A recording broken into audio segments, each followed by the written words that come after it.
How's it going, Top Fan Rivalry listeners? We are back. It is a new year, new us.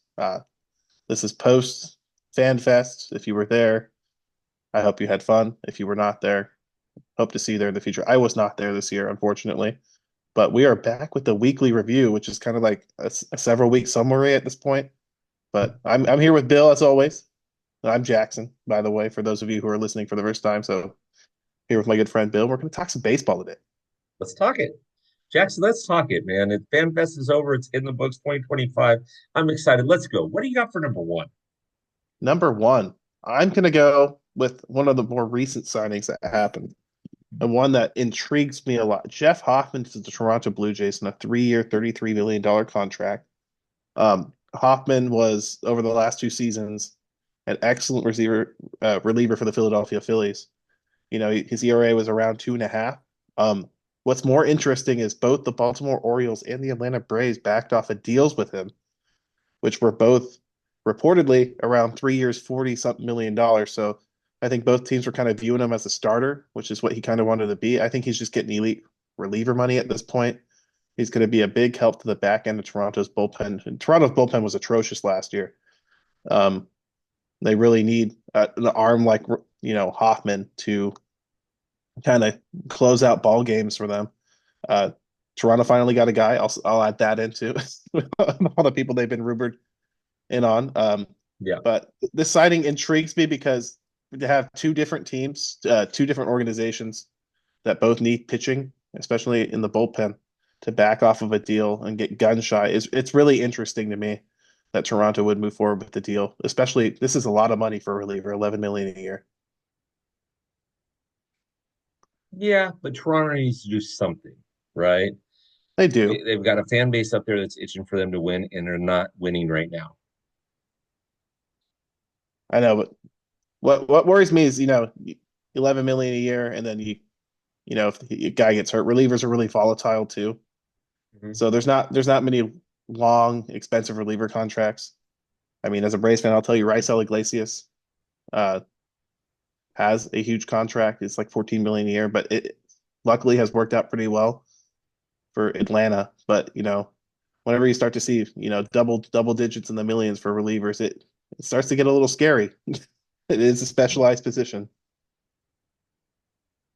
I agree. I agree. And I I'm of the opinion that pitchers should have to go 6 or 7 innings, starting pitchers. So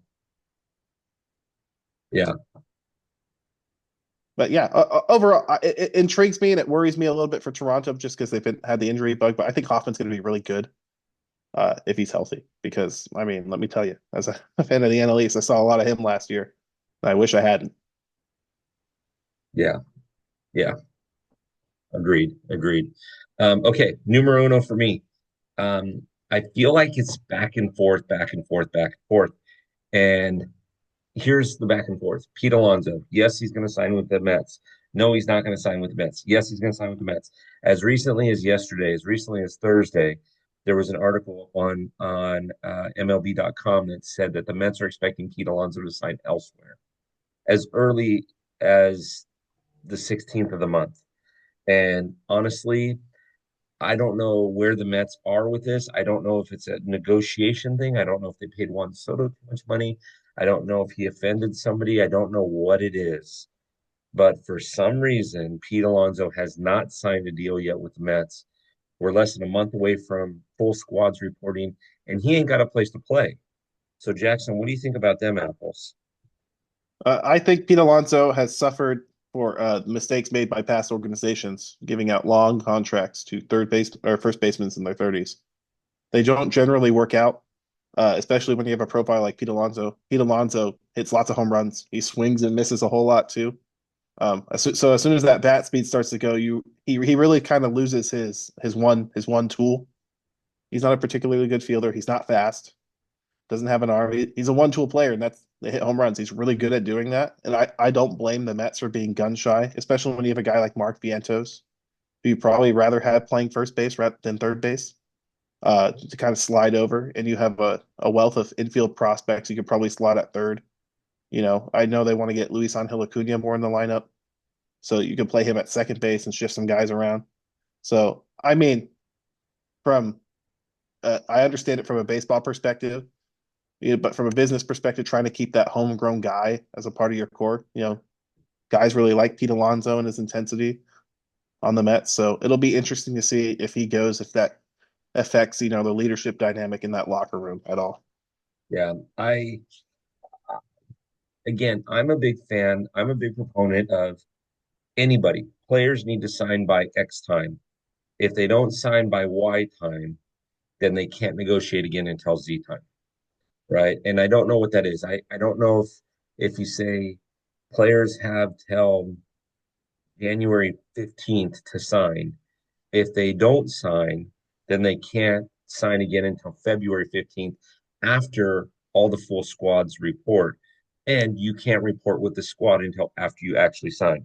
I don't know if you say by March 15th, if you haven't signed, you have to wait until the trade deadline. Like, I don't know if there's something there, but I'm just tired of watching guys be good and not sign. I'm tired of watching guys uh, negotiating, and my number two is going to be on this, but I'm just tired of watching this be this, if you know what I mean.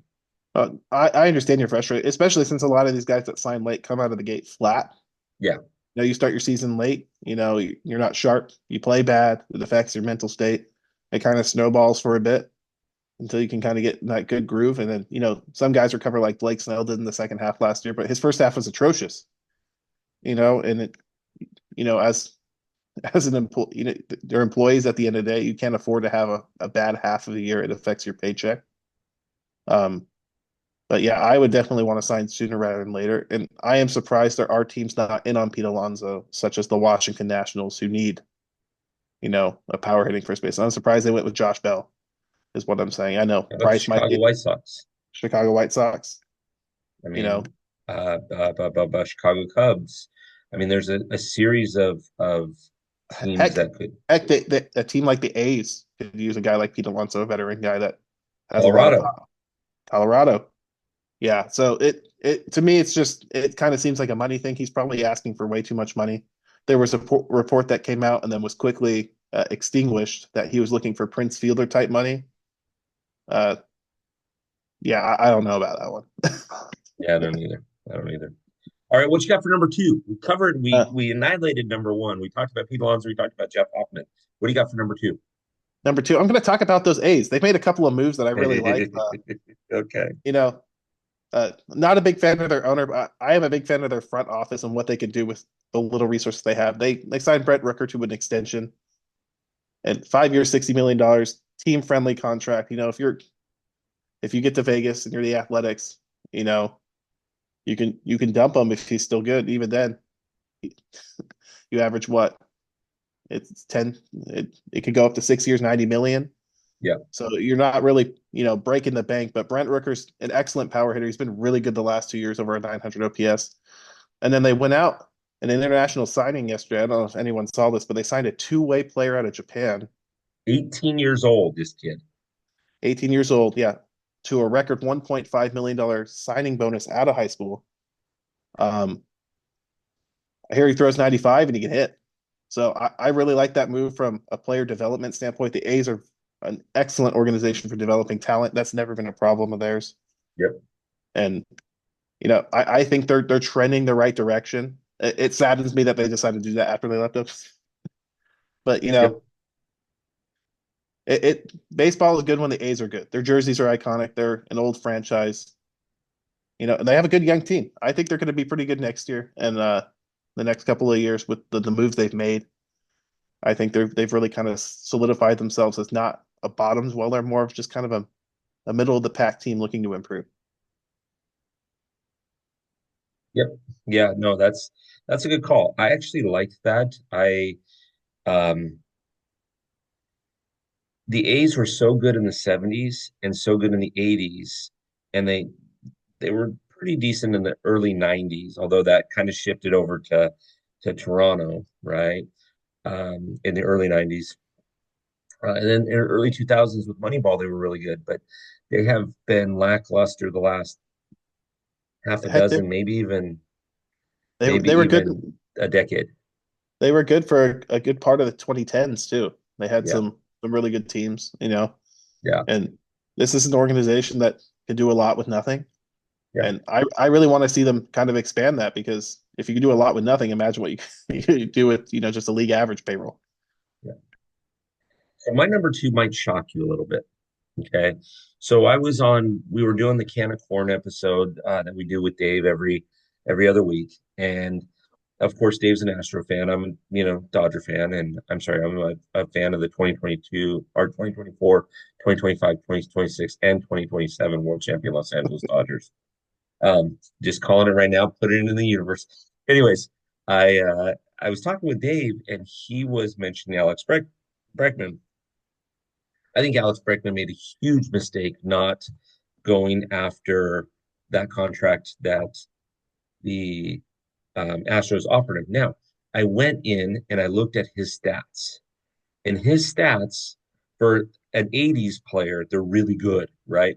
150, 160 hits, 20, averaging about 26 home runs a season. I mean, that's pretty good in the 80s.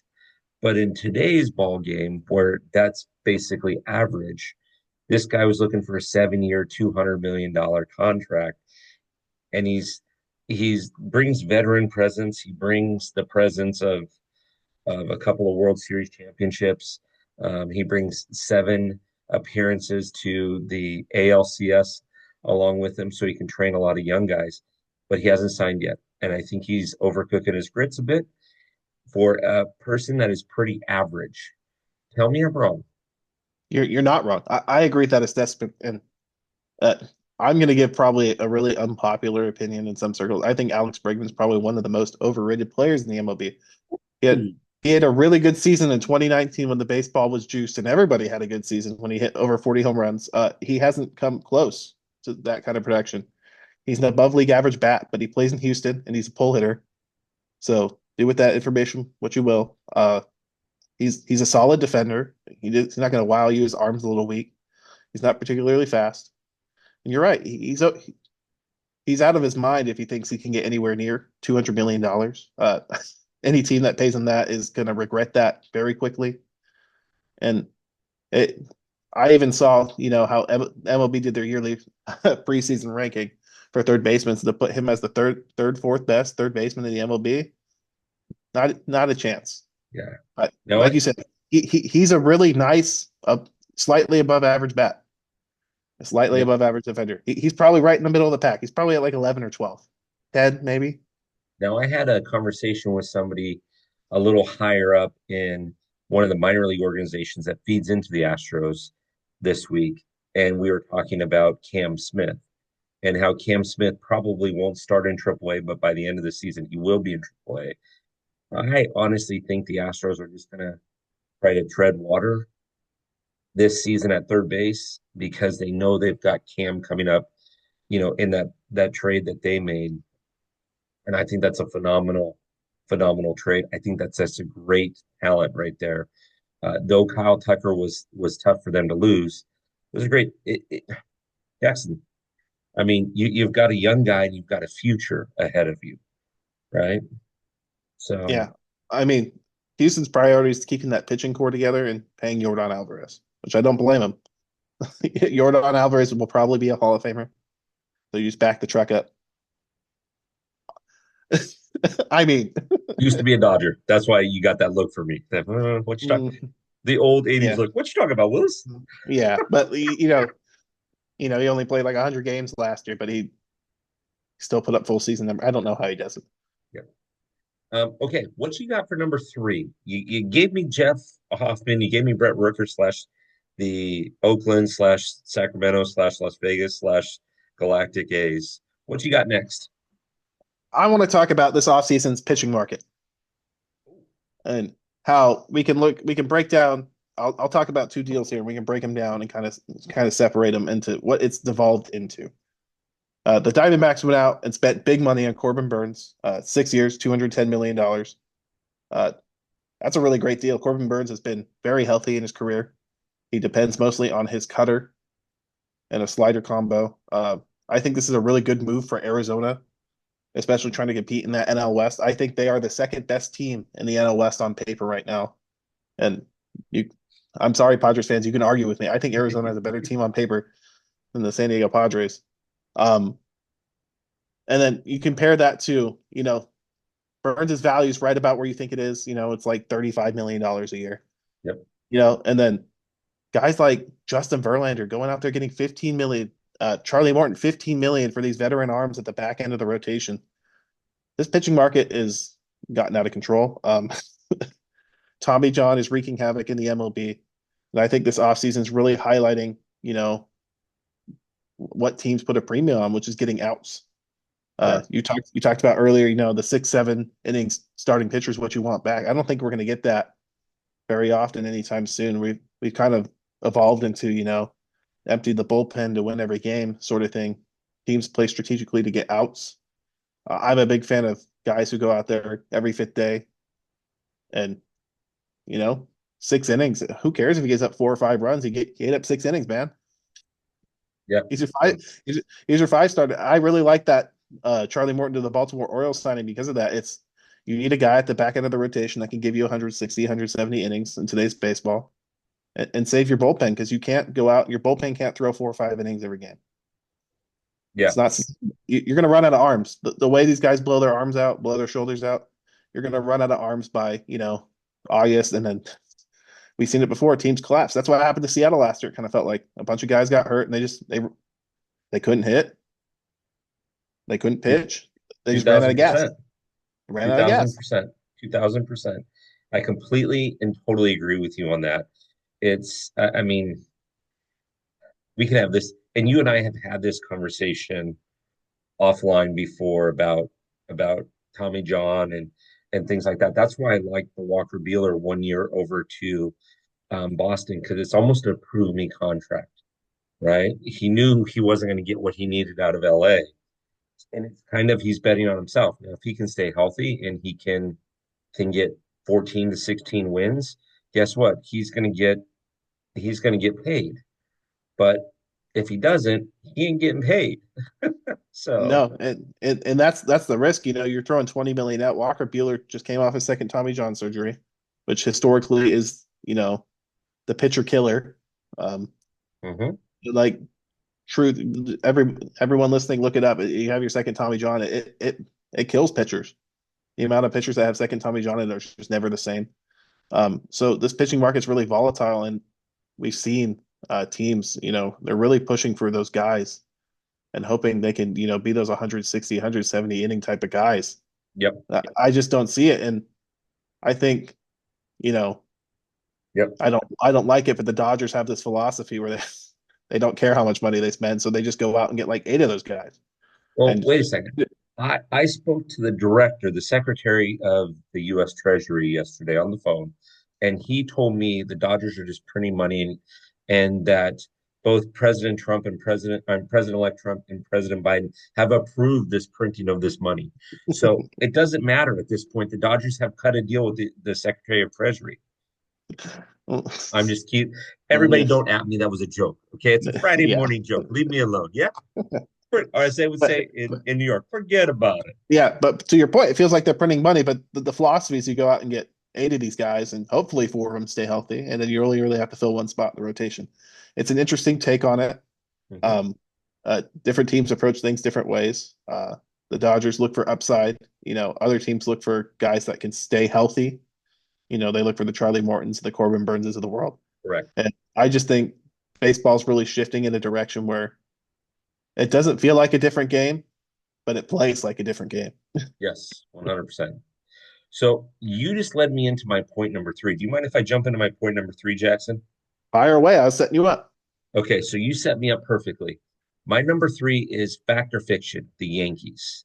Now, you just talked about cash and cash flow and things like that. Yankee fans wanted Juan Soto back. Now, rumor on the street was they wouldn't give him the extra 5 million plus the suite for God knows how many years, where the Mets would willing to do that. Brian Cashman called me. I sent him a voicemail. I just didn't have time, Jackson. I think you and I were on the phone when he called me, and I just had Brian's voicemail, whatever. right? No, I'm cheesing. In fact, this year we got to make a shirt this year that says Bill sent me to voicemail, right? Anyways, so that's the rumor on the street. Now, what have the Yankees done since then? They went out and got Paul Goldschmidt. They went out and got Cody Bellinger. They got Garrett Cole solidified. They've done what they've taken that Juan Soto type cash and dispersed it between three or four different players, which from a business perspective, from a money perspective, that makes total sense. See, I don't like these big deals. And so a couple of years ago, Jackson, when we started top 10, you and I were talking about Mike Trout and the Angels should consider unloading him. Oh, who's going to take a $27 million a year contract? Unfortunately, now $27 million a year is kind of like a discount, right? So Philly can take him, anybody can take him. But Jackson, here's my question for you. We now see Cody Bellinger, we now see Paul Goldschmidt. You get veteran leadership, a veteran presence there. You still have a great dynamic pitching group. Are the Yankees fact or are they fiction, Jackson? They're fiction. I think their Woo! pitching's I think their pitching's really good. I think their lineup has massive holes in it. They still don't This have a guy. starting they still don't have a starting second baseman. Third base isn't shored up either. Uh, can Austin Wells in his sophomore year as a catcher produce the way he did his rookie year? Is Paul Goldschmidt going to produce at an elite level? Like I love Paul Goldschmidt. I think he's one of those sneaky Hall of very good guys, borderline Hall of Famer kind of guys. But he's been regressing the last 2 years. Since he won the MVP, he has regressed heavily. Is Paul Goldschmidt going to revive his career in New York? I don't know. Everyone talks about Yankee Stadium being a hitter's ballpark. It's not the left field. But That's not the left field, A. And Cody Bellinger, I know that you got that short porch, but he's still got to connect with the ball, not strike out. Here's what Cody and Paul offer. So Paul is heading a direction. He's young enough where he's heading a direction towards the Hall of Fame. He's still got to put in another 4 or 5 seasons of good numbers, but he's heading that direction. Cody, on the other hand, is heading in a direction of Hall of very, very good, right? Or Hall of uh, very, Hall of very very average, high Hall of very average. trivia question. So yeah. So so what I think the Yankees did was I thought the way that they dispersed the cash was amazing. First of all, that's number one. Number two, I think what they did was phenomenal. Barring injuries, barring injuries, Jackson, I'm going to say this on January 17th, 2025. Barring injuries, I think you have a repeat of this, the exact same World Series that we had in 2020. Hmm. I know you Uh, hate hearing that, but I don't know.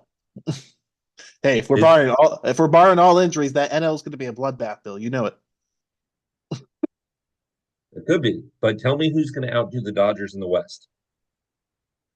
Colorado Rockies, the power. No, I'm just kidding. I couldn't say it with a straight. I couldn't Everybody, say it with, I I know couldn't say it Jackson's with a straight parents have face. admitted that they dropped him a few times. I think his dad said not only did they drop him, but they kicked him a few times. Yeah, but hey, Whatever it look, was. winning the West is just one step. You got to win in the postseason, and it's hard to do that in consecutive years.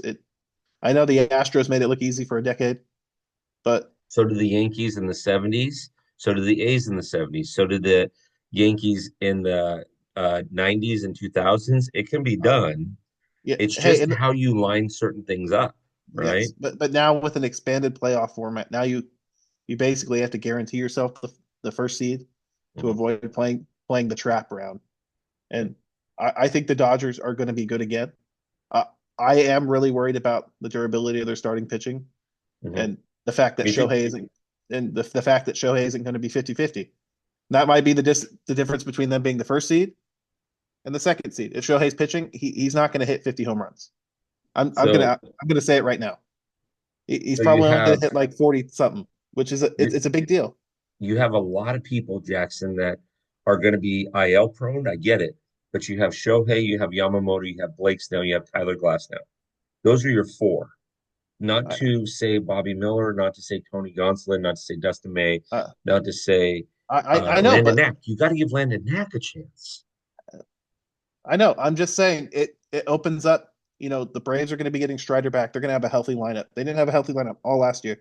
The Phillies have probably right up there with the Dodgers a nasty 5-man rotation, between, 100%. Zach Wheeler, Aaron Nola, Chris Sanchez is one of the most underrated left-handers in MLB. Jesus Luzardo, Ranger Suarez.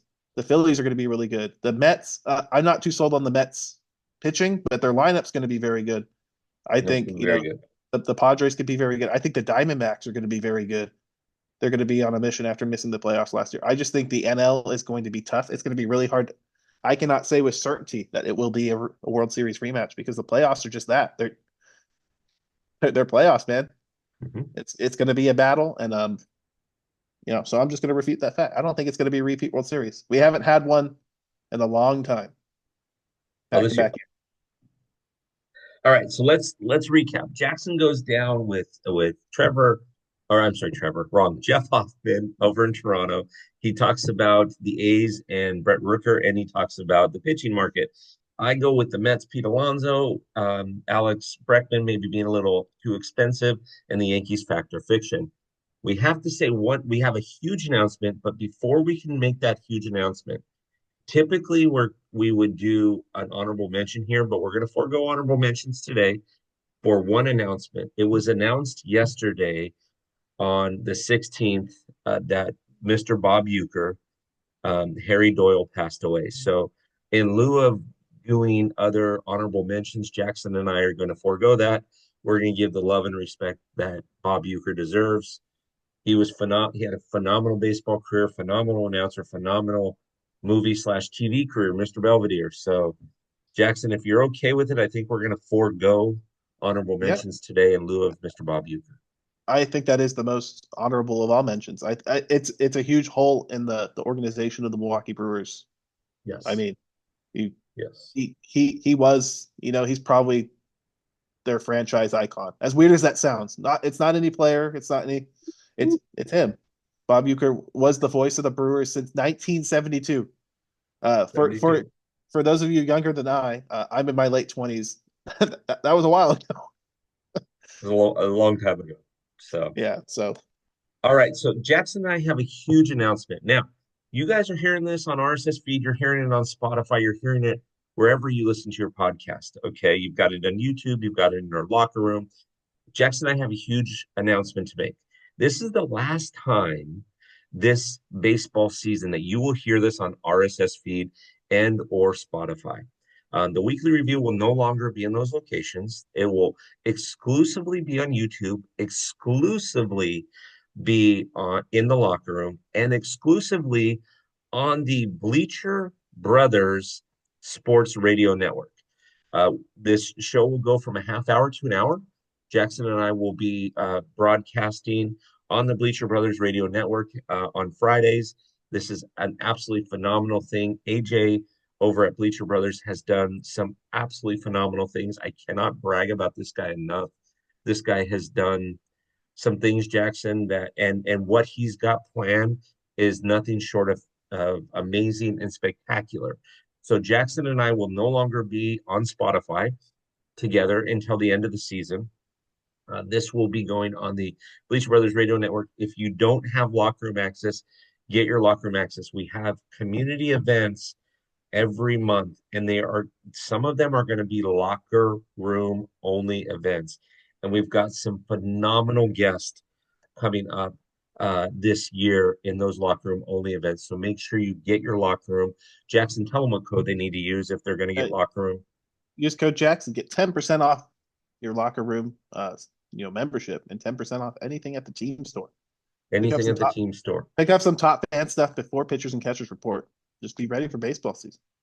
Be ready for baseball season. And this is an open invitation over to AJ at Bleacher Brothers to come join the weekly review with Jackson and I. We'll have him as a guest on sometime really soon. But Jackson, I'm excited to announce this partnership, this opportunity for both you and I to be on Bleacher Brothers Sports Network. I think it's going to be absolutely phenomenal. So, are you as excited about it as I am? I'm always excited to talk baseball, Bill. You know me. So So good. Well, Top Fan Rivalry supporters, followers, make sure that you're do a couple of things. Make sure that you're following us on YouTube. You got a YouTube account, follow us on YouTube. If you've got Spotify account. Make sure that you're following the Top Fan Rivalry Clubhouse. That's a huge thing that needs to happen so that you can get messages every time we drop different podcasts. And then obviously follow the Bleacher Brothers on all of their socials, on Instagram, on Twitter, on YouTube. Also get their radio app so that you can hear this on the radio app. There will be discount codes. There will be a lot of fun things happening this year. So Jackson, I'm excited to announce that. Let's go have some fun next week. Yes. Yes, let's do it. All We'll see you right. then. We'll talk to everybody soon.